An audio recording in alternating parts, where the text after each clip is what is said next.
안녕하세요. 저는 공무원으로 일하고 있는 50대 초반 김경수라고 합니다. 저는 평생 가난에 시달리며 살았습니다. 하지만 최근에 돈으로 살 수 없는 값진 우정을 경험해 이렇게 사연을 보냅니다.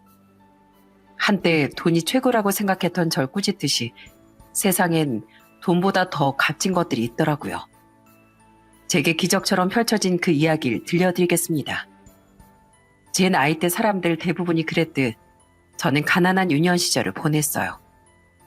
서울 외곽에 있는 달동네에 살며 하루하루 생활비 걱정을 하는 어머니와 배운 게 없어 일용직 노동을 하며 돈을 버는 아버지 밑에서 자랐죠. 줄줄이 딸린 동생들은 코를 질질 흘리며 방치되듯 자랐고, 그나마 그런 집안의 장남이었던 전 공부라도 열심히 해야 집안을 건사한다는 생각으로 다푼 문제집을 풀고 또 풀었습니다. 다행히 성적이 좋은 편이라 학교 선생님에게 예쁨을 받았지만 반 친구들에겐 비리비리한 새님 정도로 취급당했어요. 저희 집이 가난했던 건 학교 친구들 대부분이 알던 사실이라 저에겐 뜯을 돈도 없다며 반에서 힘 좀 쓰는 친구들에게 대놓고 무실당했습니다. 어찌 보면 다행이었다고 해야 할까요? 저는 아무에게도 관심받지 못하고 그저 교실 한 구석에서 공부만 하는 그런 존재감 없는 학창시절을 보냈어요. 그런 제 학창시절에도 유일하게 강렬한 기억을 심어준 친구가 하나 있습니다. 서현복이란 친구놈인데 저만큼이나 이 친구도 굉장한 외골수였죠. 현복이 이놈이 얼마나 골 때리는 놈이었냐면요. 당시 저희 학교엔 날라리 놈들이 몰래 담배를 피는 구역이 있었어요. 학교 한 구석에 여름이면 배롱나무가 자라던 곳이었는데 바로 옆에 쓰레기장이 있어서 다른 사람들은 잘 가지도 않는 곳이었죠. 선생님들도 거기서 애들이 담배를 피우는 걸 알고 있었지만 수험생 스트레스도 풀어야 하지 않냐면서 공공연하게 눈 감아주던 장소이기도 했습니다. 자연스레 힘없는 학생들은 그 구역을 피해서 다녔죠.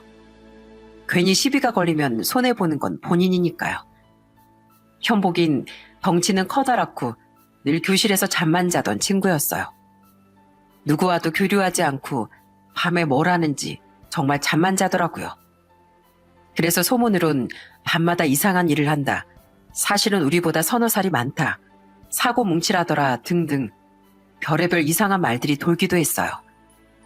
그래서 맨 앞자리에 앉아 공부만 하던 저와 맨 뒷자리에서 잠만 자던 현복인 한 학기가 다 가도록 말 한마디 해볼 기회가 없었죠.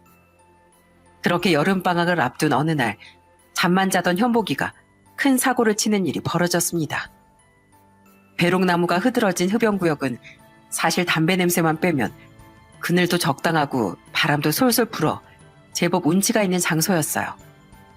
어느 날은 현복이 이 녀석이 교실에서 자기가 더웠는지 교정을 돌아다니다가 흡연구역을 딱 발견한 겁니다. 담배 피우던 놈들이 가져다 둔 플라스틱 우유 박스를 깔고 잠자기 좋겠다 싶었나 봐요. 근데 날라리 학생들이 도통 비킬 생각을 안 하니 우유 박스로 그놈들을 몽땅 때려 눕힌 게 아니겠어요?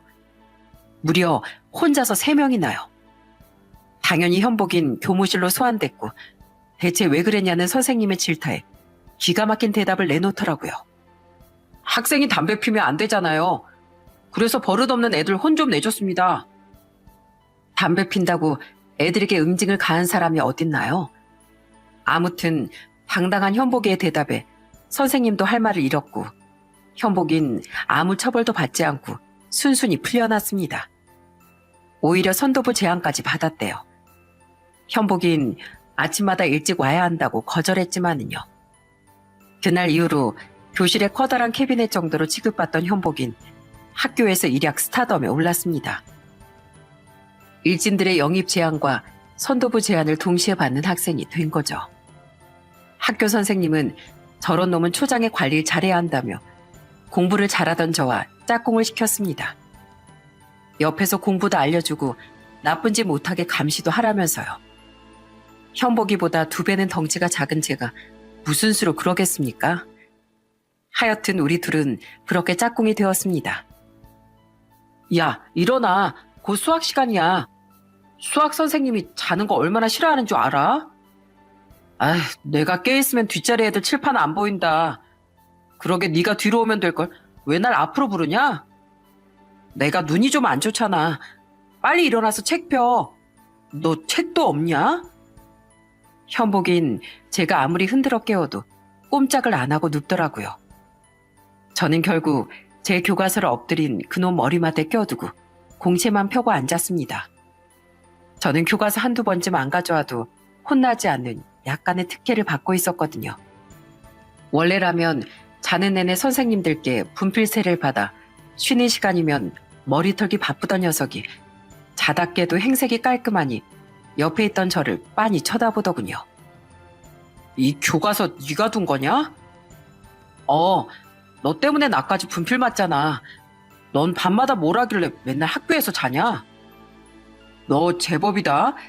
아휴, 1등 옆에 앉으니까 이런 게 좋네. 앞으로도 잘 부탁한다. 그날 처음으로 현복이가 환하게 웃는 걸 봤습니다.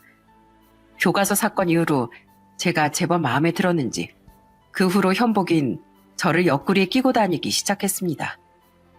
날마다 매점에서 빵을 사다가 저에게 던져주고 선생님 마크 잘하라면서요. 당시 집에서도 밥 한 그릇 겨우 먹던 전 현복이가 던져주는 빵을 모아다 집에 동생들에게 주곤 했습니다. 나중에 들은 얘기지만 현복이는 지역에서 꽤 소문난 부잣집이었더군요. 현복인 정말 무식한 녀석이었지만 왜 의리는 있는 놈이었어요. 공부밖에 할 줄 모르던 제게 시험 기간이면 컨닝 청탁이 꽤 많이 들어왔거든요. 저보고 대놓고 시험지에 답을 크게 써서 보여달라는 청탁이었죠. 주로 빵이나 음료수 정도로 대가가 들어왔습니다. 거절하면 빵 대신 주먹이 돌아왔기에 저는 정말 싫었지만 어쩔 수 없이 답을 공유해야 했죠. 야, 왜 답을 다 보여주냐? 선생님께 걸리면 너만 혼나잖아. 빵이 그렇게 먹고 싶어? 내가 더 사줄게. 나도 싫어. 근데 안 보여주면 때리는데 어떡해. 맞을 바엔 그냥 다 몇 개 보여주는 게 낫지. 제 하소연에 현복인 대답도 없이 본인 주먹만 만지더군요. 눈빛이 하도 사나워서 저도 말을 말았습니다. 그렇게 시험날이 다가왔고 저는 약속한 대로 시험지 오른편과 왼편에 대문짝만하게 답을 적었어요. 작게 적으면 잘 안 보인다고 또 때리거든요. 현복인 제 옆 책상에 앉아 그런 저와 컨닝하느라 바쁜 일진들을 번갈아 보더니 벼랑간 일어나 필통으로 일진들 머리통을 갈겼습니다. 어찌나 세게 때렸던지 필통 안에 있던 연필이 다 부러질 정도였어요. 일진 녀석은 머리를 부여잡고 쓰러졌고 갑작스러운 소란에 옆 교실에 있던 선생님들까지 다 뛰어올 정도였죠. 현복인 다시 교무실로 끌려갔습니다. 너 갑자기 무슨 짓이야? 시험 보던 애들을 왜 때렸어? 그 친구들이 컨닝을 하고 있길래 때렸습니다. 시험 중에 말하면 안 되잖아요. 그래서 조용히 때린다는 게 힘 조절이 안 됐습니다. 그게 말이 돼? 너 이거 그냥은 못 넘어가. 애들 시험도 다 망쳤고 맞은 애 부모님이 당장 학교로 찾아오신댄다. 너도 당장 부모님 모셔와. 다음날 현복의 어머니는 학교로 불려오셨어요. 잡지에서나 보던 고급 승용차를 타고요. 어머니는 피해 학생에게 약간의 합의금과 제 시험을 보게 된 반 아이들에게 햄버거 세트를 돌리고 유유히 집으로 돌아가셨죠. 너 왜 그랬냐? 괜히 너만 혼났잖아. 그냥 보여주면 될걸. 덕분에 햄버거 세트 먹잖아. 너 이 햄버거 먹어봤냐? 이거 새로 나온 거야. 난 질리게 먹어봤다. 질리게 먹어봤다며 햄버거를 단숨에 먹어 삼키는 녀석을 보고 저도 웃고 말았어요. 그렇게 우린 고등학교 졸업할 때까지 수상한 단짝으로 잘 지냈습니다. 학교 졸업 이후 전 대학에 진학했고 현복인 아버지가 군대에 다녀오지 않으면 미국행을 허락하지 않는다며 곧장 입대를 하더군요. 전 방학 때마다 현복이를 보러 면회를 다녀왔죠. 까까머리에 검게 그을린 녀석은 고등학교 시절보다 더 커진 덩치로 제게 악담을 퍼부었어요. 대학교 생활 좋냐? 지금은 내가 불쌍해 보이지? 좀 있어봐라. 너도 곧 여기 끌려와서 이러고 있어 하니까. 난 너처럼 그 고생을 안 할 거거든? 영어 잘하면 미군 부대 들어갈 수 있대. 미군 부대? 미국은 내가 가야 하는데. 에휴, 공부만 잘하면 다 되는 세상. 억울하다, 억울해. 누군 이 고생 중인데. 미국 말고 미군 부대. 한국에 있는 미군 부대 말이야. 아, 한국에 있어? 그럼 잘 됐다. 너 입대했을 땐 내가 면회 가면 되겠네. 미군들이 있으면 햄버거도 많이 팔겠지? 얌마, 군대에서 사고 치지 말고 무사히 전역이나 해라. 안에서 누가 담배 핀다고 머리통 때리면 큰일 난다. 현복인 자기가 아직 애로 보이냐며 씩 웃었어요. 말은 그렇게 해도 여전히 학창시절 개구진 그 얼굴로요. 그렇게 시간이 흘러 현복이는 제대를 했고 저도 그 뒤로 군대에 갔다가 제대를 해서 학교에 복학했습니다. 그런데 어찌된 일인지 어느 날부터 현복이가 연락이 안 되기 시작했어요. 무슨 사업을 한다고 했는데 얼굴 보기가 그렇게 힘들었어요. 풍문으로 듣기론 아버지 사업이 어려워져 돈을 벌러 다닌다고 하던데 저에게 힘든 내색을 안 하니 먼저 묻기가 어려웠죠. 시간이 좀 흐르자 무슨 다단계 판매를 하고 다닌다는 소문까지 들렸습니다. 저는 옥장판이든 정수기든 현복이가 제게 팔면 언제든지 살 생각이 있었어요. 하지만 이 녀석은 끝까지 제게 힘들다는 얘기를 안 하더군요. 그저 어쩌다가 한번 소주나 한 잔씩 할 수 있는 것에 만족하며 지냈습니다. 그 후로 학교를 졸업한 전 공무원 준비를 시작했고 현복이와 만나긴 더 어려워졌어요. 다행히 초시에 합격해서 그 시간이 길진 않았지만 연락을 못하는 기간이 길어지다 보니 가끔 나누던 안부 인사도 끊어지게 되더라고요. 현복이와 연락이 닿은 건 몇 년의 시간이 더 흘러 제 결혼식 날이었습니다. 저는 같은 구청에서 일하던 여자를 만나 1년 연애 끝에 결혼에 꼴이 냈거든요. 동창이었던 친구에게 혹시 현복이와 연락 닿으면 제 결혼 소식을 알려주라고 했더니 소식을 들었는지 멋들어진 양복을 입고 나타났더라고요. 오랜만에 보는 얼굴이었지만 행색을 보니 잘 지내고 있는 것 같아 기뻤습니다. 야, 서연보, 너 살아있었냐? 연락도 통화 안 되고 어디 가서 뭐하고 지내는 거야? 어이구, 새신랑 축하한다. 나야 요즘 뭐 사업한다고 바쁘지. 오늘도 간신히 시간 내서 온 거야. 어머니 아버지도 건강하시지? 그럼 건강하시지. 가서 인사드려. 너 왔다고 하면 엄청 좋아하실 거야. 학창시절 현복이가 늘 매점에서 간식을 사다 주니 어느 날은 아버지께서 현복이 집으로 초대하라고 하시더군요. 사람은 받은 만큼 갚아야 한다면서요. 전 사실 조금 창피했어요. 으리으리한 집에 사는 현복이가 여기 달동네 집으로 오면 비웃을 것 같았거든요. 하지만 아버지가 밥이라도 한 끼 먹여야겠다고 하도 성하시길래 어쩔 수 없이 현복이를 저희 집으로 초대했죠. 어? 너희 집에서 놀자고? 난 좋아. 드디어 너희 집에도 초대해주는구나. 날 친구라고 생각은 하나 봐. 아이, 몰라. 우리 아버지가 널 꼭 보고 싶다잖냐. 그냥 밥만 대충 먹고 가. 날 보고 싶으시대? 그럼 그냥 빈손으로 갈 수 없지. 저희 집으로 처음 놀러 오던 날 현복인 어머니가 주셨다면서 웬 과일 바구니까지 들고 나타났더라고요. 무뚝뚝하던 녀석이 넉살 좋은 척하며 저희 부모님께 인사도 잘하더군요. 그날 현복이와 저희 부모님과 동생들까지 그 많은 식구가 작은 상에 둘러앉아 삼겹살을 구워 먹었습니다. 삼겹살은 생일 때나 집에서 구워 먹던 음식이었거든요. 현복인 집에서 소고기를 구워 먹을 텐데 입에 맞을까 걱정이었는데 녀석은 너무 맛있다며 밥 한 그릇을 뚝딱 해치웠어요. 아버진 그런 현복이를 보며 아주 사내답고 듬직하다며 정말 좋아하셨죠. 아버지에게 점수를 톡톡히 딴 현복인 종종 저희 집에 놀러와 아버지와 장기를 두고 직접 연탄까지 날라주곤 했습니다. 제가 체력이 좋지 않아 그런 힘쓰는 일은 돕지 못했는데 덩치가 산만한 녀석이 아버지를 도우니 이 집 아들은 제가 아니고 현복이 같더라고요. 그렇게나 예뻐하던 현복이가 제 결혼식 날 오랜만에 나타나니 아버지가 정말 좋아하셨어요. 약간 과장하면 제 결혼보다 현복이를 더 반가워하셨다니까요.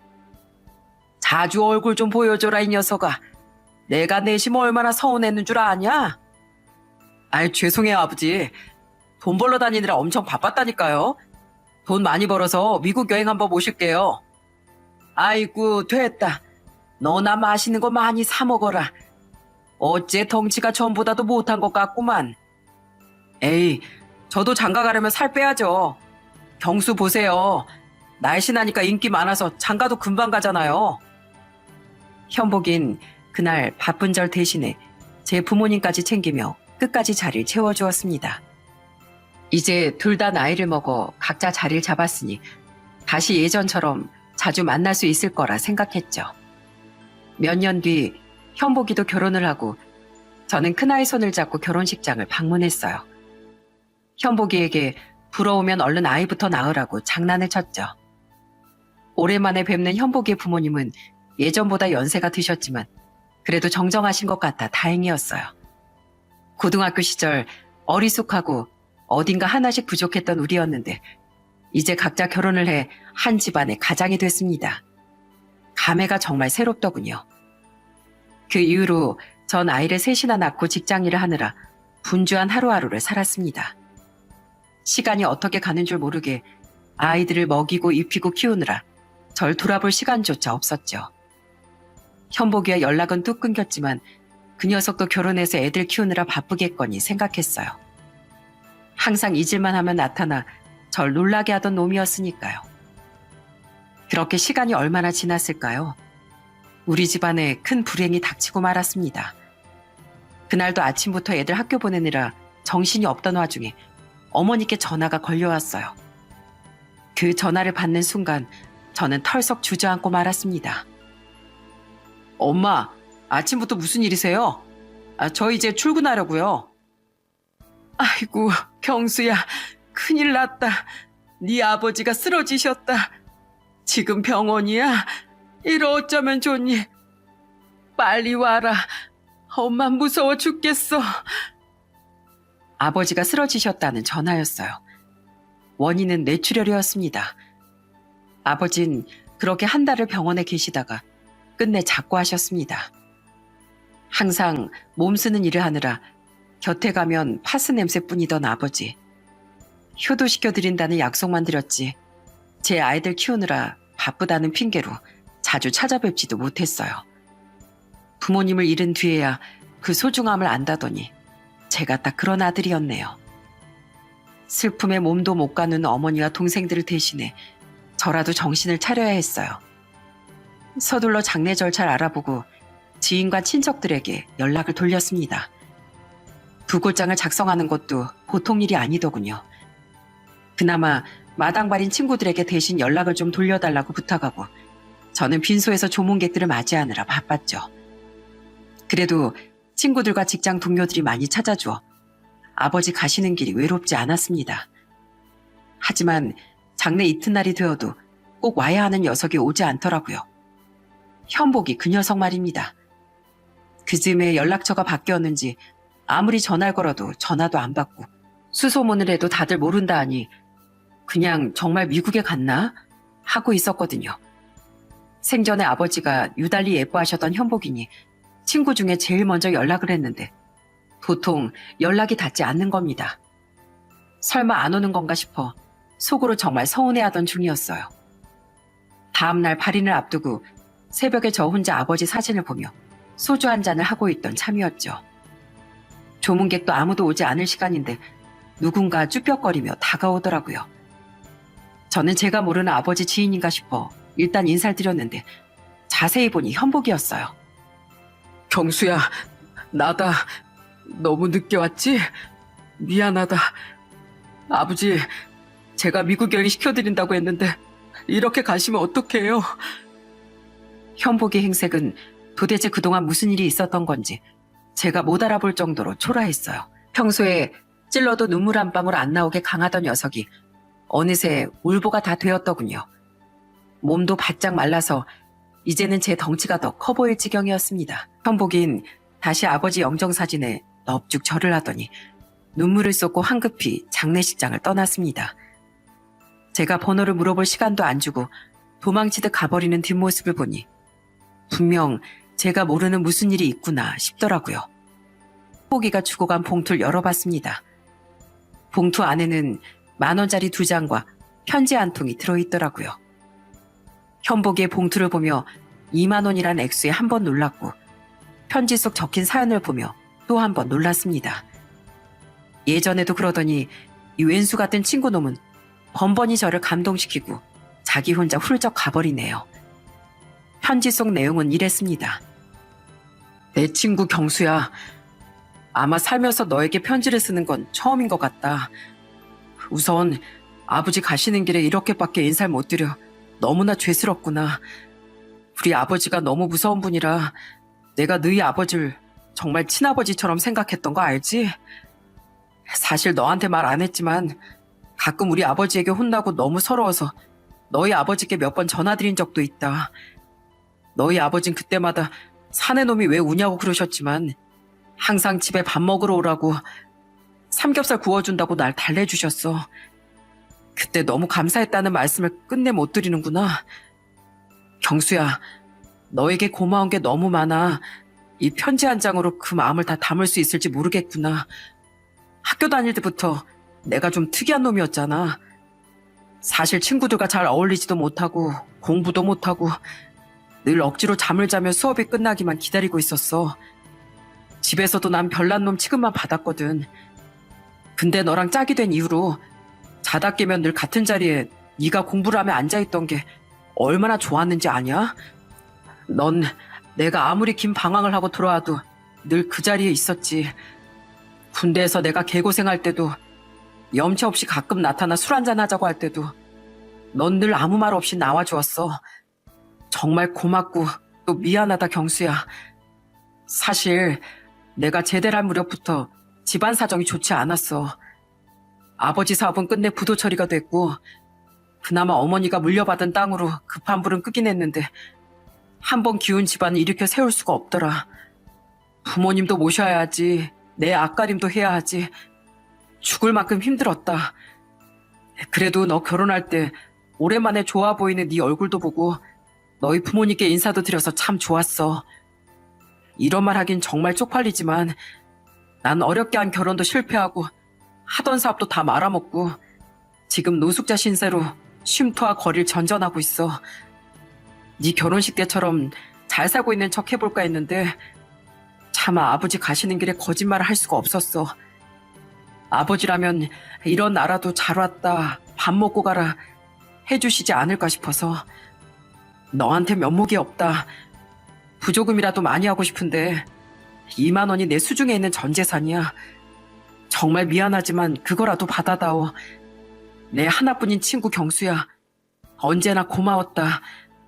아버지 잘 모시고 앞으로도 건강하게 잘 지내길 바란다. 염치 없는 친구는 이렇게나마 마음을 전한다. 현복이가. 저는 녀석의 편지를 붙들고 한참이나 오열했습니다. 이 바보 같은 놈이 이런 사연이 있었으면서 어떻게 제게 말 한마디 안 할 수가 있나요? 어릴 적 현복의 얼굴과 방금 고생에 찌든 녀석의 얼굴이 떠올라 무심했던 제가 원망스러웠어요. 당장 밖으로 달려나갔지만 이미 현복이는 가버렸더군요. 아버지 발인을 마치고 현복이의 연락처를 수소문했지만 아무도 아는 사람이 없었어요. 애초에 그 녀석에게 지금 핸드폰이 있는지도 모르겠더라고요. 저는 고민을 하다가 아내에게 편지를 보여주며 사연을 털어놨습니다. 현복이 그 녀석 자존심도 세고 힘든 내색도 안 하는 친구인데 얼마나 힘들면 이렇게 편지를 다 남겼을까? 당신도 알겠지만 나도 그렇고 우리 집 식구들이 맨날 현복이 보고 싶다고 노래 불렀잖아. 나도 잘 알죠. 결혼식 때도 인사 나눴잖아요. 아직 젊은 사람이 짠해서 어떡해요? 있지. 당신한테 너무 미안하지만 나 이 녀석을 꼭 좀 도와주고 싶어. 그래서 말인데 아버지 장례식 때 부조금 들어온 돈을 현복이에게 주면 어떨까? 아버지도 아마 잘했다고 하실 것 같아. 생전에 현복이를 얼마나 예뻐하셨는데. 우리도 넉넉한 형편은 아니지만 이런 부탁해서 정말 미안해. 하지만 현복이 내게 그런 친구야. 형제나 다름이 없는 녀석이야. 당신에게 형제 같은 친구면 나한테도 가족 같은 사람이죠. 미안해하지 마요. 당신이 이렇게 괴로워하는데 내가 어떻게 안 된다고 하겠어요. 아버님도 현복 씨 이야기를 얼마나 많이 하신 줄 알아요? 이 돈으로 현복 씨 도울 수 있다면 그렇게 해요, 우리. 정말 고마워. 내가 당신한테 평생 이 은혜 갚을게. 고마워. 우리 현복이 한번 살려보자. 조금만 도와주면 그 녀석 금방 다시 일어날 녀석이야. 저희 부부는 부조금과 쌈짓돈을 합쳐 1,000만 원을 마련했습니다. 하지만 녀석에게 어떻게 전해줘야 할지 방법이 막막하더군요. 핸드폰 연락처도 모르고 이전에 살던 집에 가보았지만 이미 이사를 가고 없었고요. 편지에 쉼터와 거리를 전전한다는 말이 기억나 여러 지역 노숙자 쉼터까지 가보았지만 현복이를 찾을 수 없었어요. 저는 같은 구청 복지과의 도움을 요청해 수급자 목록까지 살펴보았어요. 하지만 수급자 목록에서도 현복이의 이름을 찾을 수 없었죠. 이대로 녀석을 놓치는 건가 좌절하고 있을 무렵 저는 동창회를 한다는 소식을 전해들었어요. 설마 동창회 자리에 그 녀석이 나올 것 같지 않아서 불참한다고 전했더니 제가 나온 고등학교가 이미 폐교해서 곧 건물이 철거된다고 하더군요. 현복이와 추억이 서린 곳이라 그 소식을 들으니 마음이 먹먹하더라고요. 며칠이 지나 이른 퇴근을 하던 어느 날 갑자기 학교 생각이 나더라고요. 곧 폐교된다는데 마지막으로 학교를 보고 싶다는 생각이 들었어요.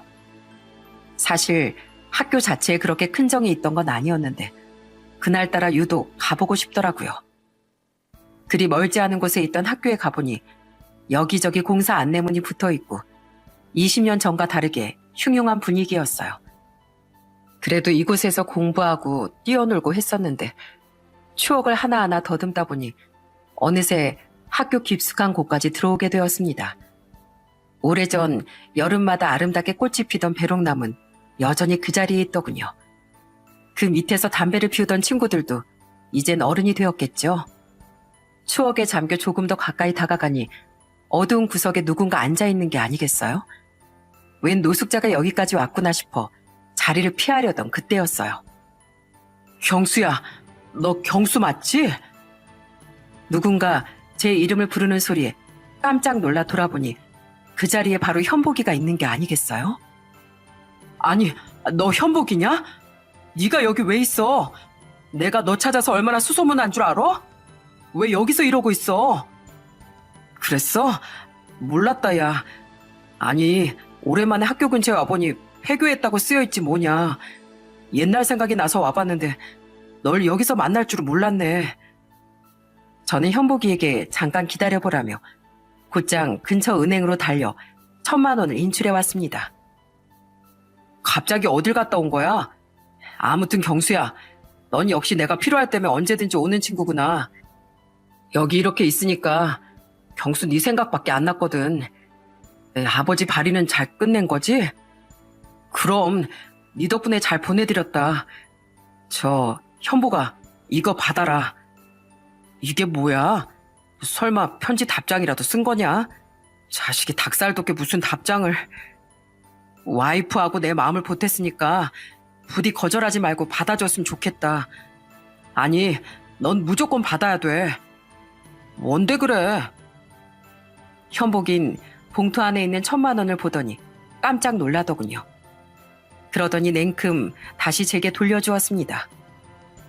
이게 다 무슨 돈이야? 설마 나 준다고? 싫다. 난 이 돈 못 받아. 아니, 안 받아. 아버지가 너한테 주시는 마지막 용돈이라고 생각하고 제발 받아줘. 어? 현복이와 전 서로 한참을 돈 봉투를 가지고 씨름을 했네요. 저는 받으라고 화도 내보고 애원도 해보았지만 이 녀석 고집이 워낙 항소고집이라 도통 받질 않더군요. 경수야, 이미 마음으론 몇백억 받은 것 같다. 그러니까 이 돈은 받은 셈 치자. 받아야 받은 셈 치는 거지. 제발 좀 받아. 이거 그냥 주는 돈 아니야. 빌려주는 거야. 나중에 너 돈 많이 벌어서 다 갚아. 이자까지 다 쳐서. 아니다. 나 미국 여행 시켜줘라. 우리 와이프랑 애들까지 전부 다. 나 애가 셋인 거 알지? 너 1,000만 원도 더 쓸걸? 현복인 받아달라고 사정하는 제 고집에 못 이겨 결국 돈 봉투를 받아들었습니다. 내가 이 돈까지 받으면 앞으로 네 얼굴을 어떻게 보겠냐? 그니까 앞으로 잠수 그만 타고 평생 형님으로 모셔 임마. 알겠냐? 또 연락 두절되기만 해봐. 그리고 아내 편지는 쑥스러우니까 나중에 읽고. 전 그날 현복이를 데리고 사우나에도 갔습니다.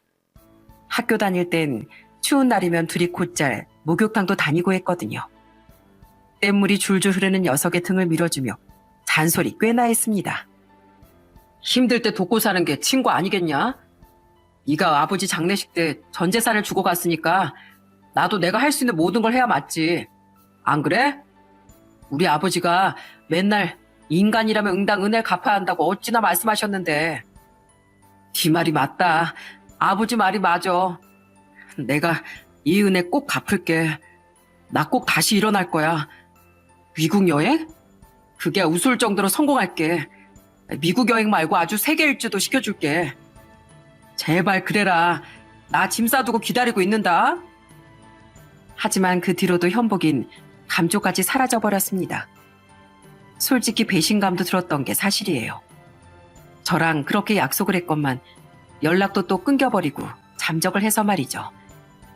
나와 한 약속은 현복이한테는 아무것도 아닌가 보구나 하는 생각까지 들더라고요. 그래서 저도 속이 상한 채 그냥 잊기로 했어요.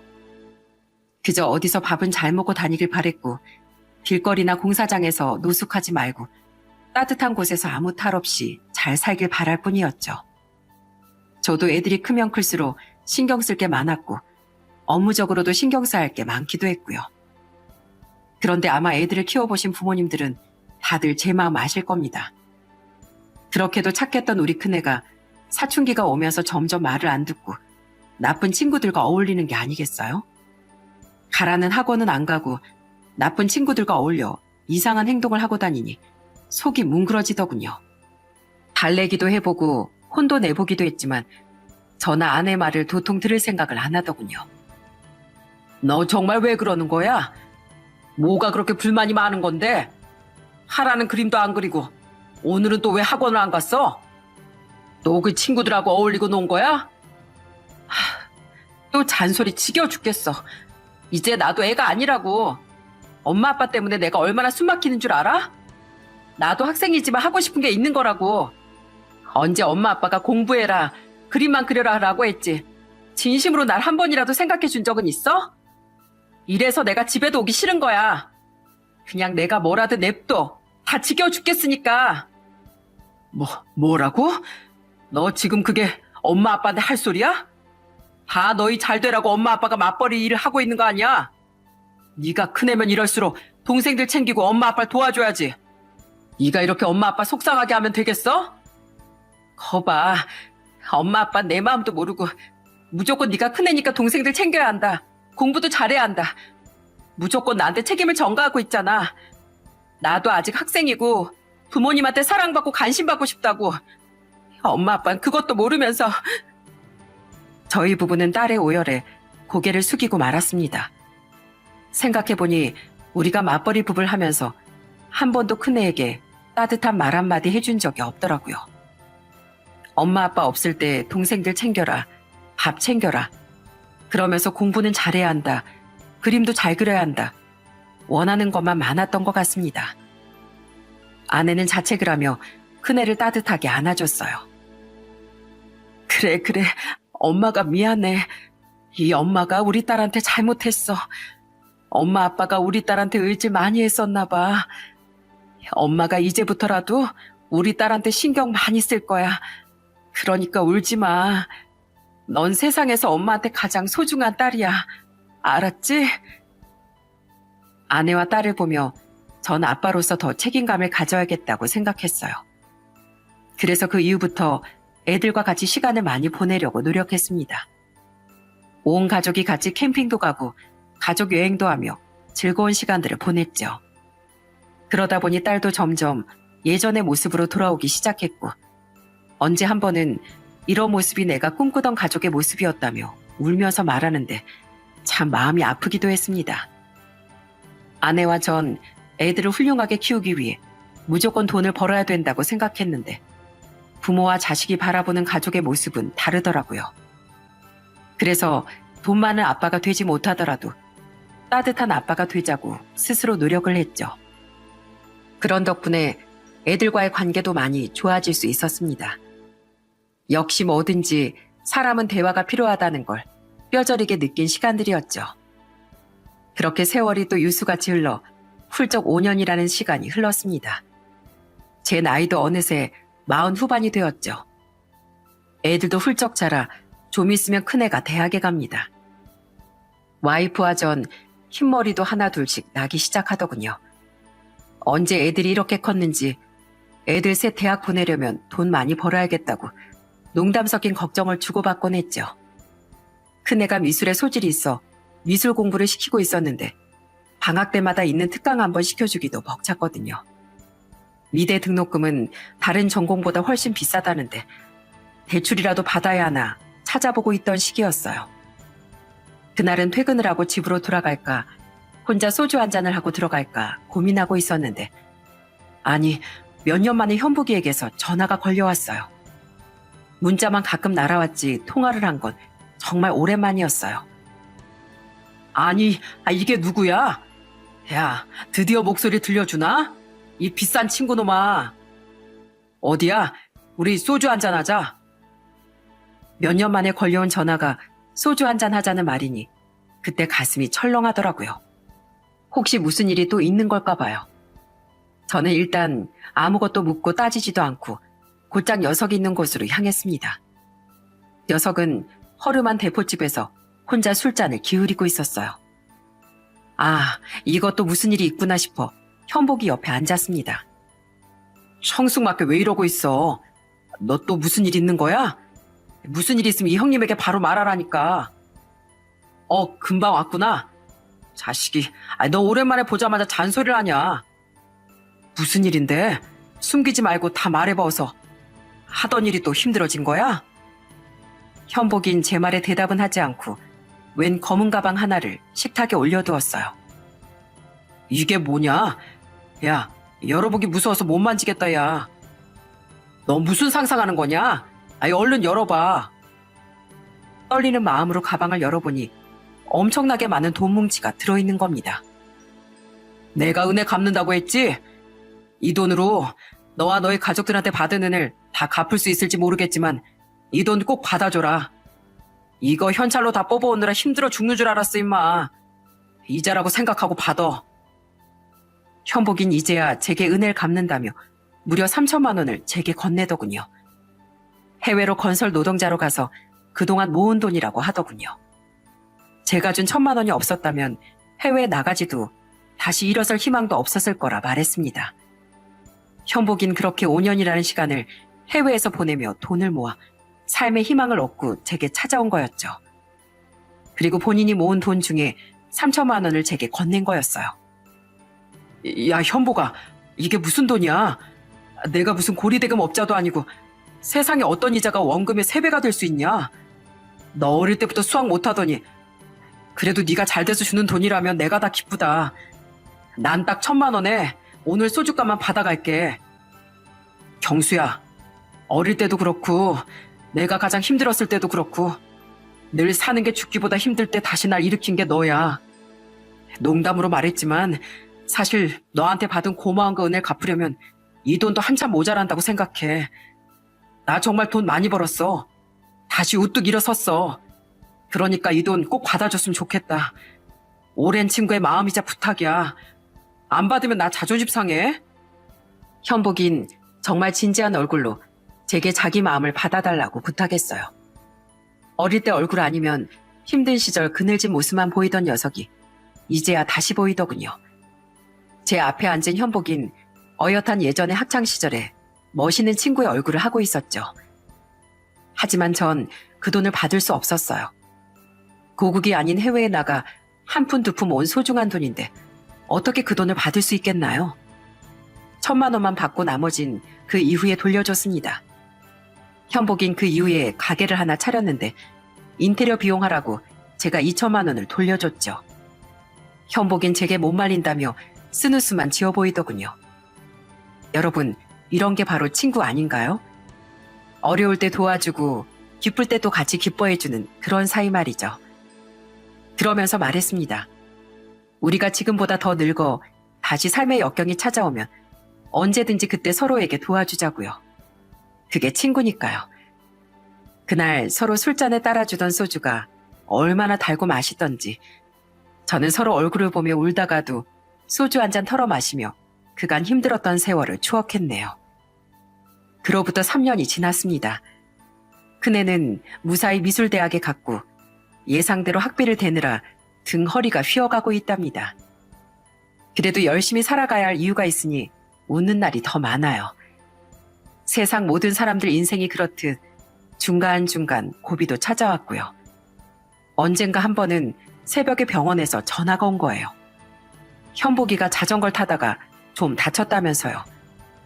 이 녀석은 왜 이렇게 사람 마음을 철렁하게 만드는 걸까요? 당장 병원으로 달려가니 현복인 이미 수술을 받으러 들어가 있었어요. 전 아이고 이놈아 조심 좀 하지 하면서 현복이 곁을 지켰습니다. 다리가 부러진 녀석은 다리에 철심까지 박았네요. 야, 우리 나이면 뼈도 잘 안 붙어. 너 조심 안 할래? 누군 뭐 아래로 떨어지고 싶어서 떨어졌냐? 그리고 누가 보면 우리 60 넘은 줄 알겠다, 야. 이제 50 중반도 안 됐는데. 아유, 잔소린. 야, 그리고 병원비 수납은 왜 했어? 했어, 임마. 아직 입은 살았네. 퇴원하면 국밥이나 한 그릇 사라. 수술비라 꽤 많이 나왔을 텐데. 됐고, 내가 다시 입금해 줄게. 됐긴 내가 됐어, 이 자식아. 누구도 먼저 낼 수 있는 사람이 내는 거야. 저흰 지금도 서로 도움이 필요할 때마다 주거니 받거니 하며 서로의 곁에서 가장 든든한 친구로 지내고 있답니다. 이 녀석과 하도 붙어 지내니 아내가 가끔 질투를 할 정도라니까요. 우리 애들도 현복이에게 삼촌 삼촌 하면서 잘 지내고 있고요. 지금까지 쭉 그래왔듯이 앞으로도 힘든 일이 있으면 제일 먼저 달려와주는 친구 사이로 살아가겠죠. 아참, 현복이 이 녀석 병원에 있을 때 저에게 계속 집에 가라고 그러더니 알고 보니까 만나는 아가씨가 있더라고요. 괘씸한 녀석이 쑥스러우니까 말도 못하고 계속 저를 돌려보냈던 거죠. 현복의 여자친구는 동네에서 피아노 선생님을 하는 사람이었는데 옆에서 현복이를 다정하게 챙기는 모습을 보니 마음이 놓이더군요. 현복이가 기댈 수 있는 사람이 저 말고도 하나 더 생긴 거니까요. 몇 달 뒤 둘은 결혼식을 올린다고 합니다. 저는 이 녀석 결혼식 날 어떤 이벤트를 해줘야 하나 잔뜩 벼르고 있어요. 우리 막내가 화동을 하기로 했고 저는 사회를 보기로 했거든요. 현복인 제 아버지가 살아계셨으면 주례를 부탁했을 거라고 아쉬워하더라고요. 이 녀석 결혼식 날 어떤 이벤트를 하면 좋을지 댓글로 달아주시면 참고하겠습니다. 전 현복이라는 소중한 친구 덕분에 인생에서 가장 귀한 순간들을 경험했습니다. 그래서 앞으로 현복이 인생에 펼쳐질 즐거운 순간에도 제가 가장 먼저 축하를 해주려고요. 현복이는 아직도 제게 받은 게 많다고 고마워하지만 정작 외롭던 저에게 항상 먼저 다가와준 건 현복이 그 녀석이니까요. 야, 새신랑이 요즘 살이 너무 찐 거 아니냐? 너 먹고 살만한가 보다. 너랑 맨날 술 먹으니까 찐 살이잖아. 안 되겠어. 오늘부터 다이어트 해야지. 다 늙어서 다이어트 무슨. 그러지 말고 오늘 삼겹살에 소주 한 잔? 야야, 꼬시지 마. 그리고 맨날 먹는 삼겹살 말고 그 소고기는 어때? 소고기. 소고기? 그것도 좋지. 너 요즘 돈 좀 버나 보다.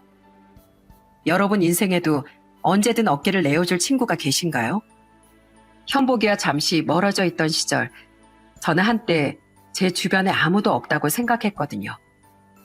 곁에 이렇게 좋은 친구가 있는지 잠시 잊었던 게죠. 혹시 인생에 아무도 없이 혼자만 있는 건 아닌지 쓸쓸해하시는 분들이 있다면 조금 더 시야를 넓혀 주위를 한번 둘러보시길 바랍니다.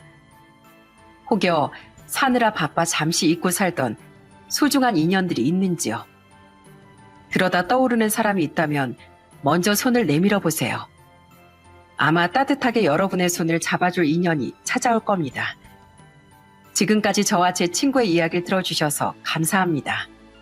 여러분의 오늘 저녁도 사랑하는 사람들과 함께하는 따뜻한 저녁이 되길 바라겠습니다.